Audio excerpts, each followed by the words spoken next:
183 గజాల 3 BHK villa కేవలం 25 లక్షలు మాత్రమే. నమస్కారం శశికాంత్. నమస్కారం. డివోర్స్ అవ్వదు, బట్ సెకండ్ మ్యారేజ్కి వెళ్ళిపోతూ ఉంటారు. అవునండి, అవును. అది ఎంతవరకు కరెక్ట్? దానికి చట్టాలు ఏం చెప్తున్నాయి? సో ఇది మీరు తీసిన topic is related common topic ఇది.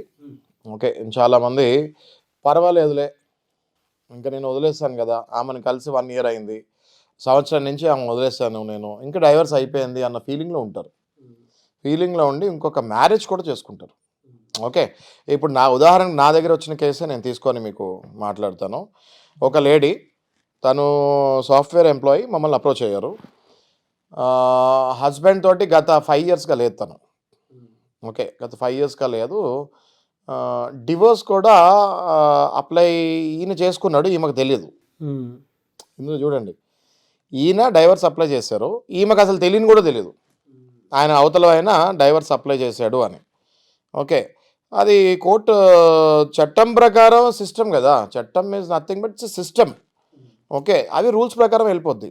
ఈమెకు తెలియదు, 4-5 సార్లు 5-6 సార్లు నోటీసులు పంపించారు, అవతల ఆమె రాలేదు. ఎక్స్ పార్టీ అంటారు దాన్ని, ఎక్స్ పార్టీ కింద ఈమెకి డివోర్స్ వచ్చేసింది. ఆ విషయం ఈమెకు తెలియదు. చూడండి ఎంత విచిత్రమో నాగరాజు గారు ఈ కేసు. ఆమెకి డైవర్స్ అయింది, ఆమెకి మళ్ళీ బాబు 5 ఏళ్ల కుర్రాడు. డైవర్స్ అయిందన్న విషయం కూడా ఆమెకి తెలియదు. ఈయన ఇంకో పెళ్లి చేసేసుకున్నాడు. ఓకే, ఇంకొక మ్యారేజ్ చేసేసుకొని మళ్ళీ పిల్లలు, మళ్ళీ సంసారం, మళ్ళీ ముందుకెళ్తున్నారు. ఈ కేసులో ఏం చేయాలి అన్నది మనం డిస్కస్ చేసుకుందాం. ఇలాంటి కేసెస్లో భార్య నాకు తెలియకుండా డైవర్స్ వచ్చింది, నేను ఎక్కడ ఉంటానో తెలిసినా కూడా ఇన్ఫర్మేషన్ ఇవ్వకుండా డైవర్స్ వచ్చింది, కాబట్టి నాకు తెలియకుండా ఈయనకి ఆర్డర్ వచ్చింది కాబట్టి, డిగ్రీ జడ్జిమెంట్ వచ్చేసింది కాబట్టి, కామన్ ప్రజలకు అర్థం జడ్జిమెంట్ వచ్చేసింది కాబట్టి, ఈ జడ్జిమెంట్ నాకు చల్లదు అని చెప్పి ఆ భార్య మళ్ళీ కోర్టుకు వచ్చి డైవర్స్ అయిపోయిన పెళ్ళిని మళ్ళీ ఓపెన్ చేసుకొని డైవర్స్ అప్లికబుల్ కాకుండా చేయొచ్చు. ఓకే నారాజు గారు, సో ఇట్లా ఇది చాలామందికి తెలియదు. చాలామందికి తెలియకుండా డైవర్స్ వచ్చేసింది నాకు అంటే, అయ్యో నాకు తెలియకుండా డైవర్స్ వచ్చేసింది, డైవర్స్ వచ్చేసింది అనుకుని దాన్ని స్వీకరిస్తారు. దాన్ని స్వీకరించకండి, అస్సలు స్వీకరించకండి. మీకు తెలియకుండా మీకు డైవర్స్ వచ్చింది, ఇది మోసం చేసి తెచ్చుకున్నాడు ఈయన. ఓకే, చట్టం ఏం చేస్తుంది, ఆ పర్టికులర్ అడ్రస్ ఏదో అడ్రస్ ఇచ్చారు, అక్కడ నోటీసులు వచ్చి నాకు తెలియదు అని చెప్పాలి.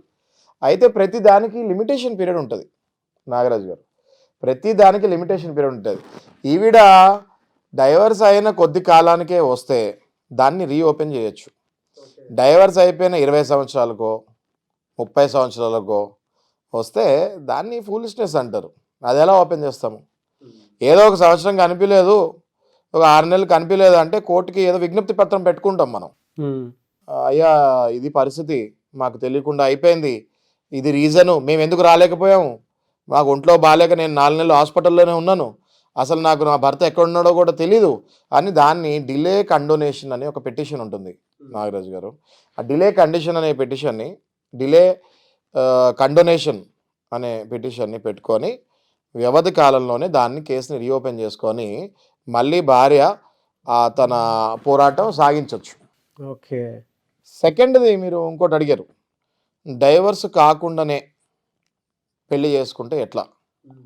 ఈ డైవర్స్ కాకుండానే పెళ్లి చేసుకునే భర్తలందరికీ ఆర్ ఇట్లా మోసం చేసిన భార్యలందరికీ నేను ఒకటే చెప్పేది ఏంటంటే, ఇది అసలు మ్యారేజ్ కిందకే రాదు.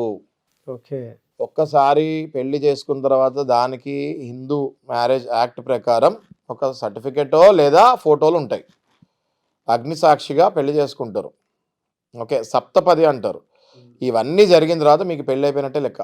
మ్యారేజ్ సర్టిఫికేట్ లేకపోయినా కూడా ఫొటోస్ ఉన్నా, మీ ఫ్యామిలీ మెంబర్స్ తోటి దండలు వేసుకొని ఫోటోలు ఉన్నా మీకు పెళ్ళి అయిపోయినట్టే లెక్క. చాలామంది అనుకుంటారు మ్యారేజ్ సర్టిఫికేట్ లేదు కదా, మాకు పెళ్ళైనట్టు ప్రూఫ్ ఏంటి అని. హిందూ మ్యారేజ్ యాక్ట్లో సర్టిఫికేట్ ఉండాల్సిన అవసరం లేదు. ఓకే, ఒక్కసారి అగ్ని చుట్టూ సప్తపది తిరిగిన తర్వాత మీ పెద్దవాళ్ళ పక్కన నుంచి దండలు వేసుకున్న ఫోటోలు ఉంటే మీకు పెళ్ళి అయిపోయినట్టే లెక్క. ఓకే, సో ఇందులో మీరు డైవర్స్కి మాత్రం మళ్ళీ పేపర్స్ లేకుండా నడవదు.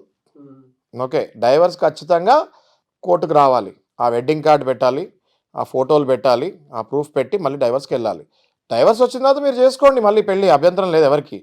డైవర్స్ కాకుండా భార్యకి తెలియకుండా మీరు ఇంకొక మ్యారేజ్ చేసుకుంటే అది చాలా పెద్ద నేరం దాన్ని బైగమీ అంటారు.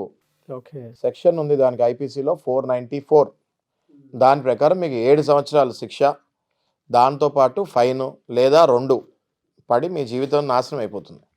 మీరు ఇక మీదట మీరు పైకి వెళ్ళాలన్నా, ఏదైనా ఈ జాబులలో వెళ్ళాలన్నా ఇది చాలా పెద్ద క్రైమ్. ఇది ఇండియన్ పీనల్ కోడ్ క్రైమ్. ఇది ఏదో సివిల్ క్రైమ్ కాదు, లేక ఫ్యామిలీ క్రైమ్ కాదు. ఇప్పుడు డైవర్స్ వేస్తే క్రైమ్ కాదు, కానీ మెయింటెనెన్స్ వేస్తే అది క్రైమ్ కాదు. కానీ ఈ పెళ్ళి డైవర్స్ లేకుండా ఇంకో పెళ్లి చేసుకుంటే చాలా పెద్ద క్రైమ్. అది ఇండియన్ పీనల్ కోడ్ కిందకి వస్తుంది. మీ గవర్నమెంట్ జాబులు కానివ్వండి, లేకపోతే ప్రైవేట్ జాబులు కానివ్వండి, ఎక్కడైనా కూడా ఐపీసీలో సెక్షన్స్ ఉంటే అప్పుడప్పుడు ఇబ్బంది అవుతుంది. ఓకే. సో ఇలాంటిది పెద్ద క్రైమ్. అందులో ఇది 7 ఏళ్ల జైలు శిక్ష ప్లస్ పెనాల్టీ. కాబట్టి ఇలాంటి పిచ్చి పనులు ఎవరు చేయొద్దని నేను కోరుకుంటున్నాను. ఆర్ మీ భర్తలు ఆల్రెడీ ఒక అడుగు ముందుకేస్తుంటే దయచేసి మమ్మల్ని అప్రోచ్ అవ్వండి, వాళ్ళకి తగిన శాస్తి చెప్దాము. డెఫినెట్గా అండి. అయితే ఇందులో ఇంకోటి ఉంది, కొంతమంది సీక్రెట్ మ్యారేజ్ చేసేసుకుంటారు, వైఫ్కి తెలియకుండా కొంతమంది సీక్రెట్ మ్యారేజ్ చేసుకుంటారు. కరెక్ట్. తర్వాత ఇది అని తెలిసిందే, అప్పుడు ఏం చేయాలి భార్య? అసలు అది బేసిక్గా అది మ్యారేజ్ కిందకే రాదు నాగరాజు గారు. వీళ్ళిద్దరు ఎవరైతే పెళ్లి చేసుకున్నారో వాళ్ళిద్దరు దాన్ని పెళ్ళి అనుకుంటారు, కానీ చట్ట ప్రకారం అసలు అది పెళ్ళే కాదు. అదవుతుంది కదా నాగరాజు గారు మీకు, అది నల్ అండ్ వాయిడ్, అసలు అది పెళ్ళే కాదు. ఓకే, అందుకే దానికి చట్ట ప్రకారం 7 ఏళ్ళు జైలు శిక్ష పెట్టారు. వాళ్ళు పెళ్ళి అయిపోయింది అని వెళ్ళిపోతారు, కానీ అది పెళ్లి కింద కౌంటే కాదు. మొదటి భార్య స్థానంలో మొదటి భార్య ఉంటుంది, ఈ రెండో భార్య కీప్ లాగా వస్తుంది ఈ డైవర్స్ తీసుకోకుండా చేసుకుంటే. ఇందులో అమ్మాయిలందరూ కూడా అర్థం చేసుకోవాల్సిన పాయింట్ ఏంటి అంటే, నన్ను పెళ్లి చేసుకున్నాడు కదా నేను కూడా భార్య అంటే ఐఎమ్ సారీ, మీరు భార్య పొజిషన్కి రాలేరు ఎప్పటికీ. ఆ డైవర్స్ మొదటి భార్యతోటి డైవర్స్ తీసుకొని ఆ పేపర్ చేతిలో భర్త చేతిలో ఉంటేనే మీరు భార్య పొజిషన్కి రాగలుగుతారు, లేకపోతే మీరు కీప్ పొజిషన్కి వస్తారు. ఓకే, సో మీరు నేను కూడా పెళ్లి చేసుకున్నాను నేను భార్య అంటే అది కుదరదు, మీరు కీప్ లాగానే ఉంటారు. కాబట్టి అమ్మాయిలు కూడా అర్థం చేసుకొని భర్తకి డైవర్స్, మొదటి భార్యకి డైవర్స్ ఇచ్చిన తర్వాత మీ భర్త అవుతాడు. మన హిందూ లా ప్రకారం 3 మ్యారేజెస్ 4 మ్యారేజెస్ అలౌడ్ కాదు కదా. అలాంటప్పుడు ఖచ్చితంగా డైవర్స్ చేసుకోవాలి, అసలు వ్యాలిడే కాదు అది. మొదటి భార్య కంప్లైంట్కి వెళ్ళొచ్చు. ఎమోషనల్ అటాచ్మెంట్ ముందే పెట్టేసుకొని వీళ్ళు ఇటువంటి డిసిషన్స్ తీసుకొని వెళ్ళిపోతూ ఉంటారు. ఆ ప్రాసెస్లో అయినా సరే లీగల్గా టర్మ్స్ అండ్ కండిషన్స్ ఏం పెట్టుకుని వెళ్తే బెటర్ అండి? అంటే ఎమోషనల్ అటాచ్మెంట్ పెరగటం వల్లే కదా. మీరు అనేది సెకండ్ మ్యారేజా ఫస్ట్ మ్యారేజా? సెకండ్ మ్యారేజ్లో కండిషన్స్ ఏం లేవు నాగరాజ్ గారు. ఖచ్చితంగా డైవర్స్ ఇవ్వాలి, ముందుకెళ్ళాలి. Second marriage will be A kind of live in relation తప్ప అది ఒక భార్య భర్త రిలేషన్లోకి వాళ్ళ జీవితంలో ఎప్పుడు వెళ్ళలేరు వితౌట్ డైవర్స్. మీ అనేది సుమా మళ్ళీ మర్చిపోవాలి, వితౌట్ డైవర్స్ ఇచ్చిన తర్వాత చేసుకోవచ్చు. 4 పెళ్లి 10 పెళ్లి చేసుకోవచ్చు, 10 డైవర్స్లు ఇవ్వచ్చు. కానీ డైవర్స్ పేపర్స్ చేతిలో లేదు అంటే, ఇప్పుడు బండి సింపుల్ సార్, మనం ఒక బండి నడుపుతున్నాం, దానికి ఆర్సీ కాపీ మన పేరు మీద ఉంటుంది. మన ఆర్సీ కాపీ హ్యాండ్ ఓవర్ చేసి పేపర్స్ ఎన్ఓసి ఇస్తేనే కదా ఇంకోళ్ళ పేరు మీద ఆర్సీ వస్తుంది. మనుషులు కూడా అంతే, కాంట్రాక్ట్లో ఖచ్చితంగా ఆ పేపర్లో ఆ పేరు చేంజ్ అవ్వాలంటే ఇది క్యాన్సిల్ అవ్వాల్సిందే. ఆ మాత్రం అర్థం చేసుకోకుండా జనాలు ఇప్పుడు ఇద్దరు పరస్పర మోసం, అది వాళ్ళకి తెలిసినా కొంతమంది పరస్పర మోసం చేసుకొని సాటిస్ఫై అవుతూ ఉంటారు. చట్ట ప్రకారం దాని తర్వాత మీరు చాలా టెన్షన్లో పడతారు, చాలా టెన్షన్లో పడతారు. కాబట్టి దయచేసి నేను చెప్పేది ఏంటి అంటే, డైవర్స్ ఇచ్చి పెళ్లి చేసుకోండి. డైవర్స్ ఇవ్వకుండా వేరే వాళ్ళని పెళ్లి చేసుకుంటే మమ్మల్ని అప్రోచ్ అవ్వండి. అది అసలు పెళ్ళే కాదు, దాన్ని ఇమీడియట్ క్యాన్సిల్ చేసేస్తాము. నల్ అండ్ వాయిడ్ కిందే ఉంటుంది అది. అది పెళ్లికి కౌంట్ కూడా కాదు, మీరు భార్యాభర్త మళ్ళీ కలిసి ఉన్నట్టే లెక్క. థ్యాంక్ యూ అండి, thank you so much Shashikanth garu. Thank you sir.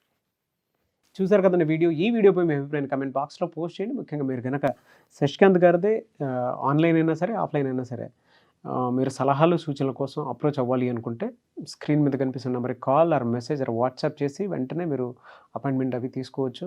And మీకు ఏదైనా డౌట్స్ ఉంటే న్యాయపరంగా ఎలా మాకు ఈ విధంగా ఉంది అని అంటే ఎలా దాన్ని క్లియర్ చేసుకోవాలి, ఎలా బయటపడాలి అనుకున్నటువంటి వాళ్ళు కింద కామెంట్ బాక్స్లో పోస్ట్ చేసినా దాని మీద మేము మీకోసం వీడియో చేయడం జరుగుతుంది. లేదు మా పర్సనల్ ప్రాబ్లమ్స్ ఉన్నాయి అని మీకు అనిపిస్తే శశికాంత్ గారిని మీట్ అవ్వాలి అనుకుంటే కూడా స్క్రీన్ మీద కనిపిస్తున్న నెంబర్ సంప్రదించండి. ఈ వీడియో లైక్ చేయండి, షేర్ మాత్రం తప్పకుండా చేయండి. ఇలాంటి మరిన్ని వీడియోస్ కోసం మా ఛానల్ ఫాలో అవ్వండి. Thank you.